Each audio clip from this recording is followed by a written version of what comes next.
In the smoke and fire, many soldiers could not tell friend from enemy. Some fought blindly. Others ran through the burning rows of tents as the attack tore through the camp.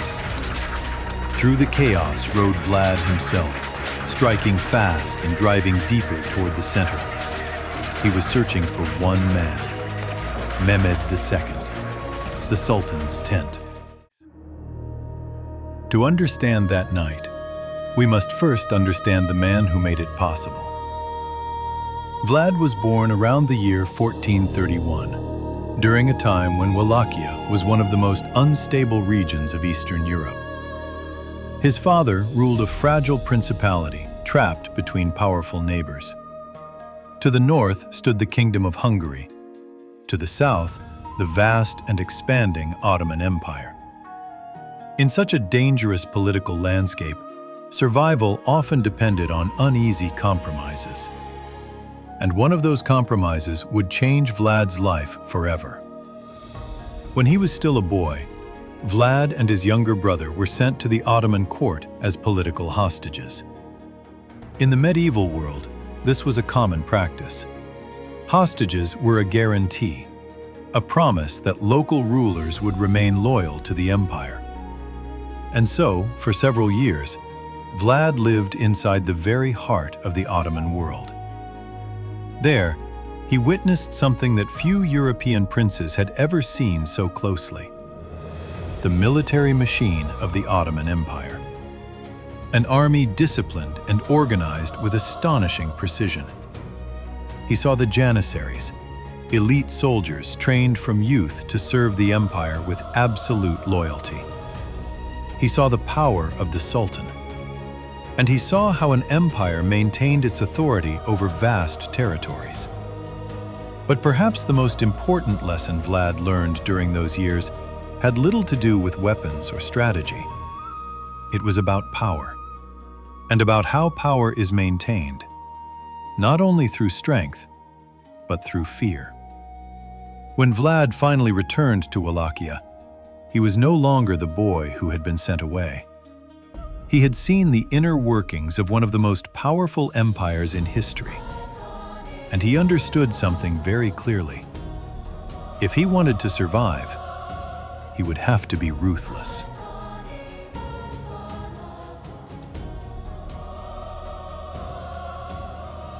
When Vlad eventually took power in Wallachia, his kingdom was far from stable.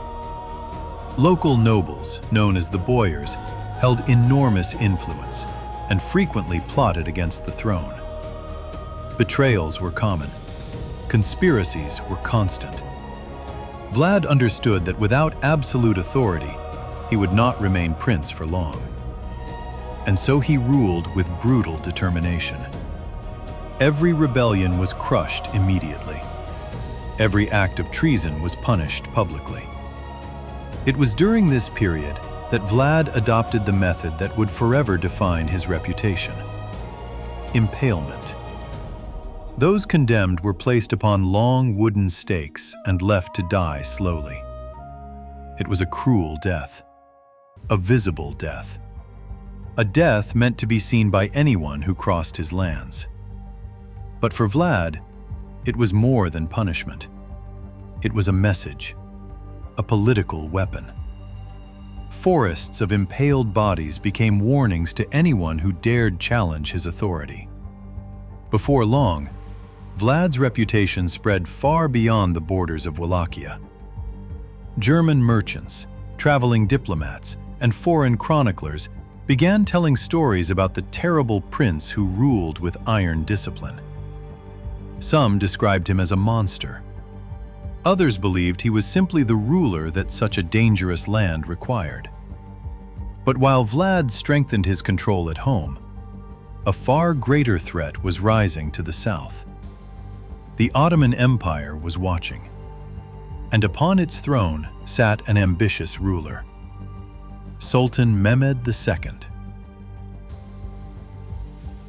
In 1462, tensions between Vlad and the Ottoman Empire finally reached their breaking point.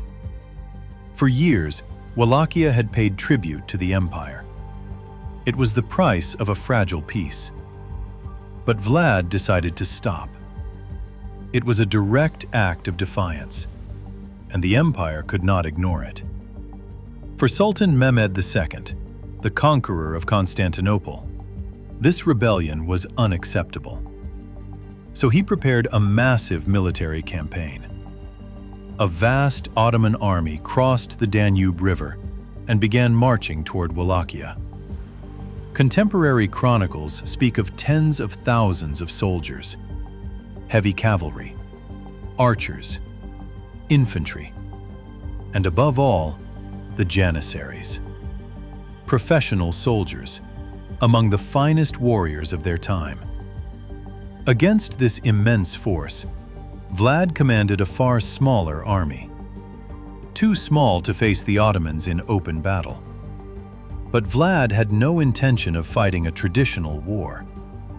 Instead, he turned to a different strategy, what today we might call guerrilla warfare. Villages were evacuated, fields were burned, wells were poisoned. Every kilometer the Ottomans advanced became harder to survive. The army moved forward, but found only devastation, and a population that had vanished into the forests. Yet Vlad knew this would not be enough. Eventually, the Ottoman army would reach the heart of his land. And so he made a decision that would change history. He would attack the Ottoman army directly, in the middle of the night. Each day the campaign became harder. Supplies dwindled. Disease spread among the troops. Fatigue began to weigh on the army as soldiers marched through mud, rain, and uncertainty. Yet the Sultan's forces continued forward. It was a massive army, experienced, disciplined, and accustomed to conquest.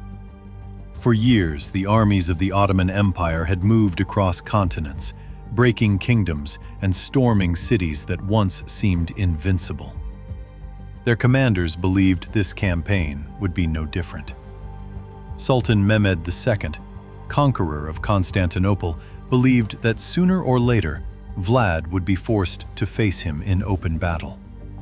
And when that moment came, the outcome would be inevitable. But Vlad did not fight like other princes. For weeks he studied the movements of the Ottoman army. He observed the rhythm of their marches. He watched their campfires from the darkness of the forests. Night after night, his scouts moved silently through the countryside, learning every detail of the enemy camp. They counted the patrols. They mapped the guard positions. They studied the defenses. They learned where the officers slept, where the supply wagons stood, where the janissaries guarded the center of the camp. And most importantly, they discovered the location of the Sultan's tent. Slowly, patiently, Vlad began preparing something very different from a conventional battle. Not a siege, not a defensive stand, but a single, devastating strike. One night, one attack. A blow aimed directly at the heart of the enemy army. Vlad selected some of his finest soldiers, men who had fought beside him for years, veterans hardened by countless skirmishes and raids.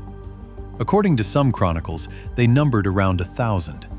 Other sources suggest perhaps 2,000. But numbers mattered less than discipline. These were men who could move in silence, men who would not hesitate when the moment came. Then, Vlad ordered something extraordinary.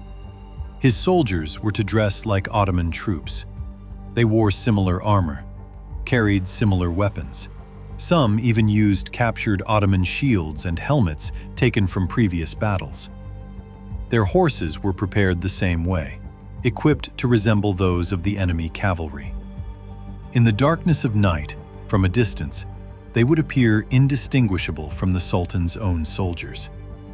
The deception was simple and terrifyingly bold. The plan was clear. Approach the Ottoman camp unnoticed. Slip through the outer lines. reach the center of the encampment, find the Sultan's tent, and kill him. If Mehmed II died that night, the entire campaign would collapse. In medieval warfare, the death of a ruler often meant the collapse of an army. Command structures would break, orders would vanish. Fear would spread faster than any weapon. The greatest army could become chaos in a matter of minutes. But the plan was incredibly dangerous. If even a single sentry recognized the deception, Vlad and his men would be trapped inside an army of tens of thousands. There would be no escape, no retreat, no chance of survival. Yet Vlad chose to do it anyway, because he understood something about war that few leaders truly accept. Sometimes the only way to survive is to strike first. If he waited, the Ottoman army would crush Wallachia beneath its weight. Its villages would burn. Its people would fall under foreign rule. Its independence would vanish. So Vlad made his choice. If he could not defeat the empire in open battle, he would strike its heart in the darkness. And in doing so, he would gamble everything. Near the plains outside Targovishte, the vast Ottoman camp slept beneath the summer darkness. Then, from the forests, the riders came. Vlad III Dracula rode at their head. Hundreds of Wallachian horsemen surged out of the trees and raced toward the camp. At the outer lines, the Ottoman sentries hesitated. The riders wore Ottoman armor. Their shields and helmets looked familiar in the darkness. For a moment, the guards believed they were seeing their own patrols returning. Then Vlad raised his sword. The signal came. Torches flew into the tents. Flames erupted across the camp, and the Wallachian cavalry crashed straight into the sleeping army. Men woke to fire and steel. Soldiers stumbled from their tents half-armored, shouting in Turkish as confusion spread through the darkness. Horses screamed. Drums began to beat. But the order of the camp was already collapsing. In the smoke and fire, many soldiers could not tell friend from enemy. Some fought blindly. Others ran through the burning rows of tents as the attack tore through the camp. Through the chaos rode Vlad himself, striking fast and driving deeper toward the center. He was searching for one man, Mehmed II, the Sultan's tent. Janissaries rushed forward to defend the command area, forming ranks in the firelight. The clash was brutal. Steel against steel, horse against spear. Vlad's riders smashed through the line and stormed the great tent. But when they tore it open, the Sultan was not there. Somewhere in the vast burning camp, Mehmed had escaped the blade. For a moment, Vlad looked across the chaos. Flames rising into the night, soldiers running in terror. The greatest army in the region fighting blindly in its own camp. The purpose of the attack had already been achieved. The army was in panic. Before the Janissaries could surround them, Vlad gave the order. The riders turned their horses, and as suddenly as they had appeared, they vanished back into the forests, leaving behind fire, smoke, and an army that would remember that night for the rest of its history. They had failed to kill the Sultan, but they had accomplished something else, something far more unsettling. Chaos, fear, confusion. Commands had been shouted and lost in the noise. Tents had burned. Men had died in the panic of sudden violence. By morning, the vast army of Mehmed II was shaken. But what awaited them next would leave an even deeper scar. As the Sultan continued marching toward the Wallachian capital, the army moved across a plain outside the city. And there they saw it. At first, it appeared to be a forest. rows of tall shapes stretching across the landscape. But as the army drew closer, the truth became clear. This was no forest of trees. It was a forest of stakes. Thousands of them. Tall wooden poles rising from the earth, and upon each one, a body. The sight spread across the plain for as far as the eye could see. According to several contemporary accounts, as many as 20,000 men had been impaled. Ottoman prisoners captured in earlier battles, criminals, enemies of the prince. Each body positioned as a warning, each stake planted deliberately. The message was unmistakable. This was not simply cruelty, it was psychological warfare. A spectacle designed to break the spirit of an invading army. The Ottoman soldiers, hardened by years of war, were not strangers to violence. They had seen cities burn. They had fought in brutal sieges. But this was something else.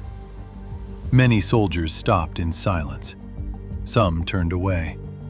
Others stood frozen, unable to process the scale of what they were seeing. Even Sultan Mehmed II himself was reportedly shaken. According to later chronicles, he studied the terrible field before him and spoke words that would echo through history. A man capable of such deeds cannot easily be defeated. Soon afterward, the Ottoman army began to withdraw. The campaign had failed. The prince they had come to destroy had instead turned the land itself into a weapon. And Wallachia, against all expectations, had survived. But Vlad's story did not end with that night. History rarely moves in simple endings. In the years that followed, Vlad's fate would change many times. He would lose the throne of Wallachia. He would be betrayed by allies. He would spend years imprisoned far from the land he once ruled. And yet, even in captivity, his name continued to spread across Europe. Stories of the prince who impaled his enemies traveled through courts, marketplaces, and monasteries. Some tales exaggerated his cruelty. Others praised his ruthless discipline. To some, he became a monster. To others, a hero. But the events of 1462 would never be forgotten. A prince commanding a small and fragile principality had dared to strike the army of one of the most powerful empires on earth. And for a few hours in the darkness of night, he had thrown that army into chaos. Over the centuries, the image of Vlad would slowly transform into legend. Some remember him as a tyrant whose cruelty knew no limits. Others see him as a defender who stood against the expansion of the Ottoman Empire into Europe. History often leaves room for both interpretations. But beyond myth and rumor, one truth remains. On the night of June 17, 1462, one man proved that even empires can be challenged. Not always by larger armies, not always by greater wealth. Sometimes by something far more dangerous: the courage to act, the willingness to gamble everything, and the determination to fight for a land that refused to surrender.